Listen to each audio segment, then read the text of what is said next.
ka kuma lase tare ka da mu wanda ya yi Allah ya ta alama. Bismillahirrahmanirrahim.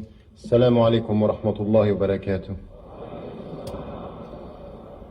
Monsieur le Président de la République, chef de l'État, Monsieur le Premier ministre, et Mesdames et Messieurs les ministres, Mesdames et Messieurs les députés, Mesdames et Messieurs également ambassadeurs qui êtes présents avec nous, les personnalités, ainsi que toutes les délégations, je vous salue du salut de l'islam en souhaitant que la paix soit avec vous et sur vous. De la même façon, ici, il y a des délégations, comme vous avez pu l'entendre, qui viennent de tous les pays de la zone francophone, du Canada, de l'Europe et de l'Afrique. Je parle au nom de ces délégations étrangères qui viennent de tous ces pays.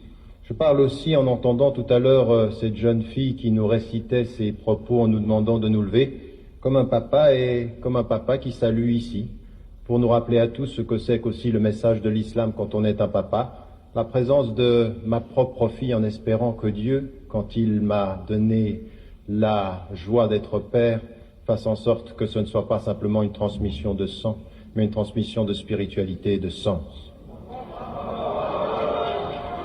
J'aimerais, Monsieur le Président, saluer votre présence car je sais que vous êtes présent parmi nous et que vous avez voulu l'être entre deux voyages importants dans votre agenda.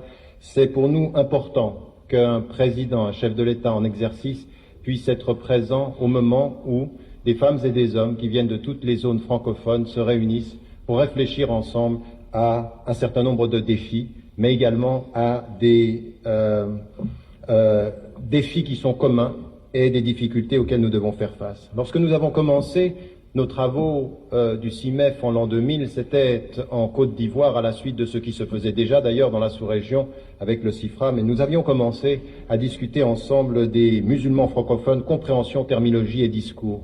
Car s'il y a une chose qui est extrêmement importante pour nous tous, vous qui vivez en Afrique, nous qui vivons en Europe ou qui vivons à travers le monde et qui utilisons la langue française, c'est un travail de traduction. Mais la traduction dit compréhension et la compréhension dit retour aux textes fondamentaux pour comprendre ce que les mots veulent dire.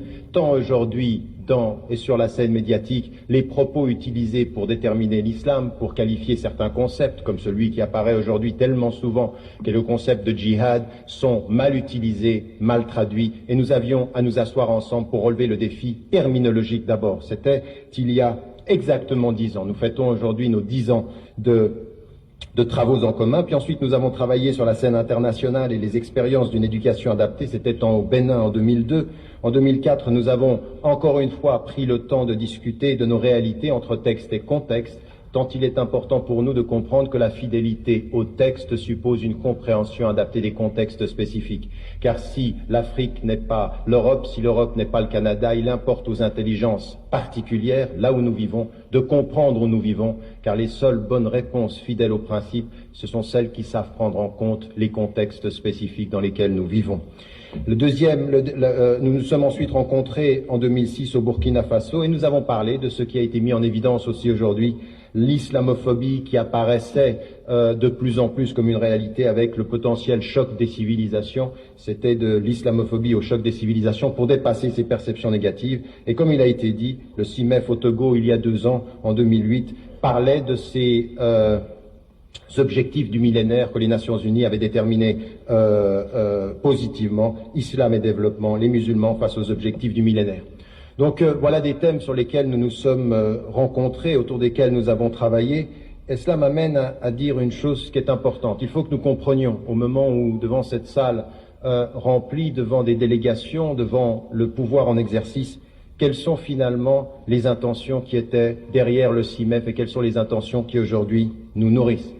La première des choses, et c'est aussi un des éléments de ce thème, l'islam et les défis actuels, c'était pour nous tous, à l'heure où nous pouvons constater que l'image de l'islam sur la scène internationale et en particulier sur la scène médiatique, mais pas seulement, dans beaucoup de sociétés, aujourd'hui, africaines parfois, occidentales également, mais également en Asie, d'où je reviens, eh bien on peut s'apercevoir que l'image de l'islam est négative.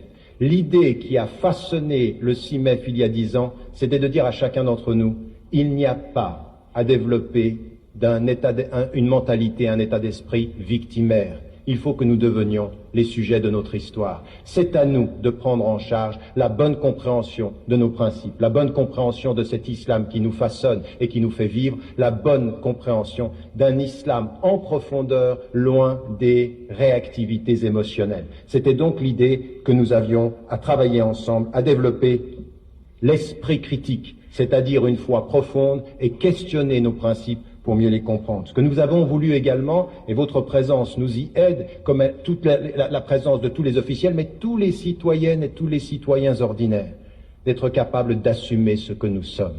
Nous n'avons pas à nous excuser d'être musulmans, mais nous avons à montrer que nous sommes les témoins d'une foi, d'une spiritualité, d'une conscience et d'une contribution. Et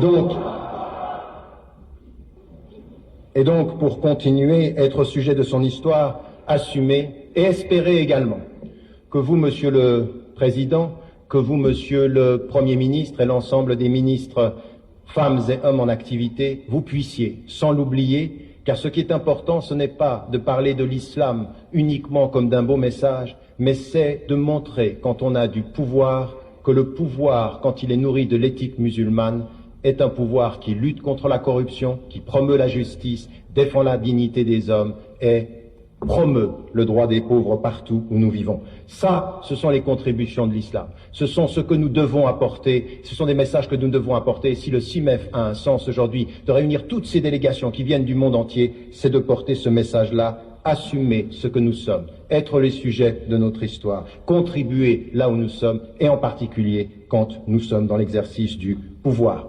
Pour terminer, nous avons aujourd'hui des défis communs. Et les défis communs, c'est effectivement la bonne compréhension des principes qui nous habitent. Les principes de cet islam, qui est une religion qui détermine une véritable volonté de pacifier le monde.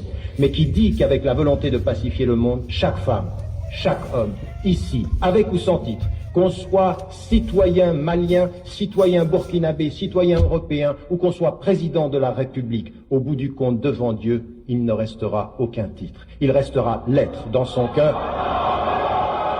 S'il vous plaît, il restera l'être de son cœur, et ce qui a été, la formule coranique est claire, Inna akramakum indallahi atqakum, celui. S'il vous plaît, j'aimerais juste que pendant le temps de l'intervention, on soit moins émotif et plus spirituel. Et la spiritualité est quelque chose de particulier, c'est qu'elle s'exerce dans le silence et jamais dans les cris. Donc dans le silence. Inna akramakum indallahi atqakum, ça veut dire que le plus pieux parmi vous est celui qui a la conscience de Dieu la plus profonde. Et cela, ça n'est jamais dans un titre, ni dans un professeur, ni dans un docteur, ni dans un ministre, ni dans un président. Nous sommes tous devant Dieu à essayer de faire le mieux que nous pouvons. Et c'est là-dessus que nous serons redevables. Je termine en disant que ce sont des priorités qui donc s'inscrivent dans l'éducation. Nous avons à promouvoir l'éducation, et si nous sommes inscrits pendant ces 3 jours ensemble, c'est pour travailler sur l'éducation et déterminer nos priorités. Face aux défis, ce qui est important, c'est de ne pas simplement faire une liste de défis, mais connaître les priorités. Alors il y a une chose que j'aimerais vous dire, je viens d'Europe et j'ai entendu effectivement les propos qui sont tenus et qu'on peut depuis l'Afrique entendre sur l'Europe ou sur l'Occident qui tient par rapport à l'islam, parfois des propos qui sont difficiles pour les musulmans, qui se donnent et qui traduisent une transmission. Alors on a 2 solutions. Soit on est ici et on se réunit et on se plaint de ce que l'Europe ou l'Occident est, soit l'on comprend qu'en fait, très au fond, les femmes et les hommes d'Occident ne sont pas racistes ou ne sont pas en train de rejeter l'islam. Ce sont des populations qui ont peur. Et ces peurs, il faut que nous y fassions face de façon digne, que nous ayons un discours sur l'islam qui s'assume, un discours sur l'islam qui explique, qui éduque les femmes et les hommes autour de nous. Bien sûr qu'il y a du racisme, bien sûr qu'il y a des États qui instrumentalisent, bien sûr qu'il y a des gens d'extrême droite et des populistes qui ont envie d'alimenter la peur, mais ce n'est pas à eux qu'il faut répondre seulement. Nous avons à éduquer des peuples, nous avons à travailler avec les peuples occidentaux à une meilleure compréhension de l'islam, à une meilleure éducation, à ne pas développer un sentiment victimaire. Nous avons des valeurs universelles comme toutes les valeurs qui sont les valeurs universelles d'autrui. Travaillons à reconnaître ces dimensions communes et ces dimensions d'éthique à appliquer ensemble. C'est ce que nous avons envie de faire au CIMEF. C'est pour ça que nous nous réunissons. Et donc cela veut dire lutter contre les peurs, travailler à une meilleure compréhension, travailler à une contribution dans nos sphères respectives, en disant une chose et en terminant. S'il y a une chose aujourd'hui qui est importante pour toute musulmane et musulman, c'est de ne pas oublier les choses essentielles. Ce que nous avons apporté au monde et la contribution que nous avons apportée dans le concert des nations et des civilisations, c'est le rappel d'une spiritualité. Tu ne seras jamais un être humain si tu te laisses aller à tes instincts. L'être humain se mesure à sa capacité à s'éduquer, à se libérer de son ego, à se libérer de son animalité, de sa violence, de ses corruptions potentielles et de son agressivité. L'être humain aussi, c'est une éthique, c'est déterminer des valeurs. Et que toutes les musulmanes et tous les musulmans, il ne suffit pas de dire Allahu Akbar quand on aime un discours. C'est dans le quotidien, tous les jours de sa vie qu'il faut une éthique, lutter contre la corruption, lutter contre le mal, lutter contre le mensonge, lutter contre la pauvreté, lutter contre l'illettrisme, lutter contre l'analphabétisme, lutter contre la maladie. C'est chacun d'entre nous qui doit relever ce défi-là. Et non pas simplement s'asseoir, blâmer les États, oublier la responsabilité des citoyens. C'est à nous de nous lever aussi avec ce travail-là, de l'éthique appliquée. Et puis s'il y a une chose que Dieu nous a demandé, et que le prophète alayhi salam